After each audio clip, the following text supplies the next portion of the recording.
Welcome back to speak English with Inspire Academy. स्वागत है आपका एक बार फिर से नए और इन्फॉर्मेटिव वीडियो के साथ। हमारा जो इम्पोर्टेंट वीडियो है वो है यूज़ ऑफ डिड। मतलब डिड ये ग्रामेटिकल पार्ट है, तो हम उसका यूज़ कहाँ पे करेंगे। ओके, तो डिड का यूज़ हम करेंगे एज अ क्वेश्चन या फिर नेगेटिव के लिए हम इसका यूज़ कर सकते हैं। तो आज हम देखने वाले हैं कि what is exactly use of did. तो इससे पहले वाले लेक्चर में हमने सीखा वर्ब का सेकंड फॉर्म।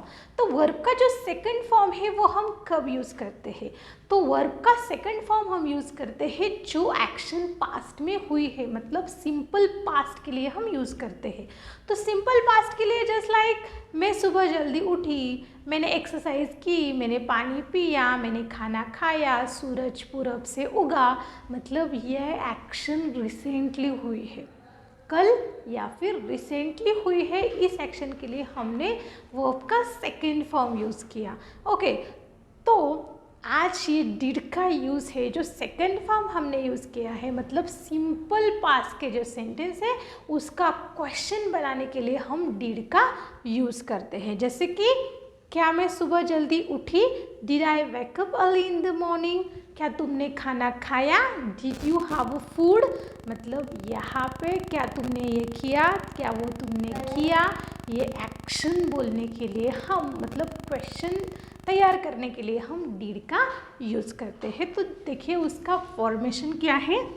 तो यहाँ पे सबसे पहले आएगा did plus subject plus verb का first form plus object plus यहाँ पे आएगा क्वेश्चन मार्क। अभी क्वेश्चन मार्क क्योंकि ये इंट्रोगेटिव सेंटेंस को बनाने के लिए यूज होता है। फॉर एग्जाम्पल सूरज पूरब में उगा, तो इंग्लिश में आएगा the sun arose to east. Okay, arose, यहाँ पे द सन के बाद हमने अरोज का यूज किया है। तो क्या सूरज पूरब में उगा, तो यहाँ पे आएगा did the sun arise to east. अभी हमने वर्ब का, मतलब सिंपल पास्ट के लिए हमने वर्ब का सेकंड फॉर्म यूज़ किया जो कि था अरोज। और जब हमने डिड का यूज़ किया, did the sun arise to east, तो हमने arise, it means first form use किया।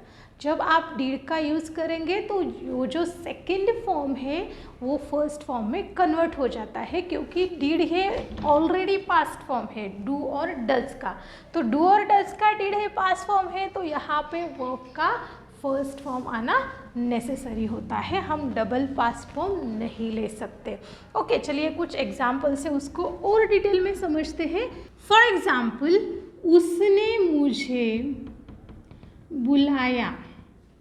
ओके, सो यहाँ पे इंग्लिश में आएगा ही कॉल्ड मी। अभी देखिए वर्ब का फर्स्ट फॉर्म है, सॉरी यहाँ पे सब्जेक्ट है, वर्ब का सेकंड फॉर्म यूज़ किया। ध्यान में रखना है यहाँ पे कोई भी क्वेश्चन नहीं है। अगर आपको इसका क्वेश्चन बनाना है तो वो कैसे बनाएंगे, क्या उसने मुझे बुलाया, क्या उसने मुझे बुलाया।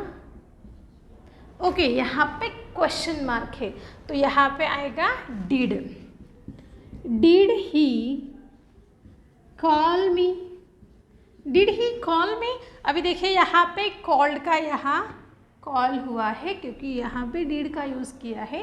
तो ध्यान में रखना है कि जो एक्शन हुई है उसका क्वेश्चन बनाने के लिए हम डिड का यूज़ करते हैं, या फिर जो सिंपल पास्ट के सेंटेंसेस है उसका इंट्रोगेटिव करने के लिए हम डिड का यूज़ करते हैं। और जब आप डिड यूज़ करेंगे तो आपको सेंटेंस में वर्ब का फर्स्ट फॉर्म यूज़ करना है। चलिए इसको और डिटेल में समझते हैं with the help of some examples.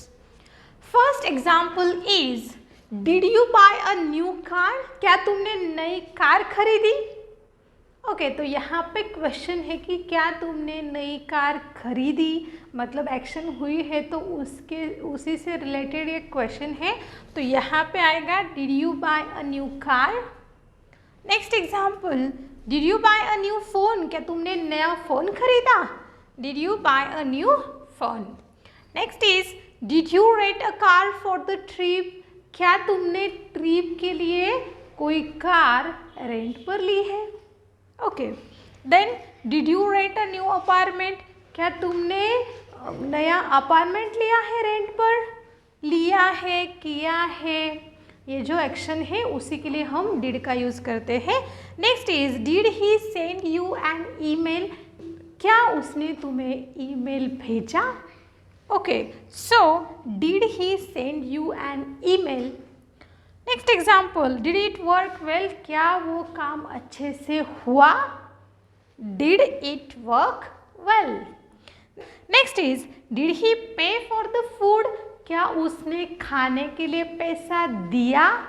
Okay, did he pay for the food. And the last is did they make a dinner, क्या उन्होंने रात का खाना बनाया, बनाया, खाया, पिया। उसके साथ आप अगर क्या लगाएंगे तो यहाँ पर डेफिनेटली डिड का यूज़ होगा। So did they make a dinner. क्या आपने अंग्रेजी सीखा, डिड यू लर्न इंग्लिश, क्या आपने डिड के यूजेस सीखे, did you learn uses of did. Okay, तो ऐसे सेंटेंस आपको डायरेक्टली प्रैक्टिकली यूज़ करने हैं, जबकि जो कि मैंने आज सिखाया है उसका डायरेक्टली एप्लीकेशन आपको आपके सेंटेंस में करना है। तो चलिए आज से ही स्टार्ट करते हैं, मिलते हैं अगले वीडियो में। Thank you so much.